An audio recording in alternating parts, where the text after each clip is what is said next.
শ্রীকৃষ্ণ রাধে রাধে। শ্রীমদ্ ভগবদ গীতার দ্বিতীয় অধ্যায় সাংখ্যযোগ।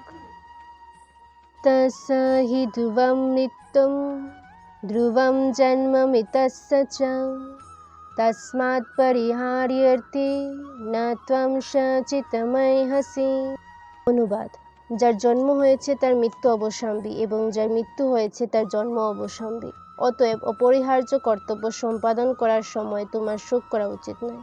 তাৎপর্য: পূর্বকৃত কর্ম অনুসারে কোনো বিশেষ দেহ প্রাপ্ত হয়ে আত্মা জন্মগ্রহণ করে, আর সেই দেহের মাধ্যমে কিছুকাল জড়জগতে অবস্থান করার পর সেই দেহ বিনাশ হয় এবং তার কর্মের ফল অনুযায়ী সে আবার একটি নতুন দেহ ধারণ করে জন্মগ্রহণ করে। এভাবেই আত্মা জড়বন্ধন থেকে মুক্ত না হওয়া পর্যন্ত জন্ম মৃত্যুর চক্রে আবির্ভূত হতে থাকে। সে যাই হোক, এই জন্ম মৃত্যুর চক্র অনর্থক যুদ্ধ, হত্যা ও হিংসাকে কোনো প্রকারই অনুমোদন করে না। কিন্তু তবুও মানব সমাজে নিয়ম শৃঙ্খলা বজায় রাখার জন্য হিংসা, হত্যা ও যুদ্ধ অপরিহার্য হয়ে পড়ে এবং তা যখন সমাজের মঙ্গলের জন্য সাধিত হয় তখন তা সম্পূর্ণ ন্যায়সঙ্গত।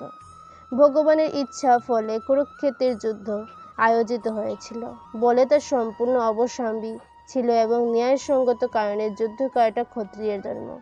যেহেতু তিনি সঠিকভাবে কর্তব্য কর্মের অনুষ্ঠান করছিলেন, তাই তার আত্মীয় স্বজনের বিয়োগের কেন তিনি ভীত অথবা শোকান্বিত হবেন। কর্তব্য কর্ম থেকে ভ্রষ্ট হলে পাপ হয় এবং অর্জুন যে স্বজন হত্যার পাপের ভয়ে ভীত হচ্ছিলেন, প্রকৃতপক্ষে সেই পাপ তার হতো যদি তিনি যুদ্ধে বিমুখ হয়ে রণাঙ্গন পরিত্যাগ করতেন। এই ধর্মযুদ্ধ থেকে বিরত থাকলেও মৃত্যুর হাত থেকে তিনি তার তথাকথিত আত্মীয় স্বজনদের রক্ষা করতে পারতেন না।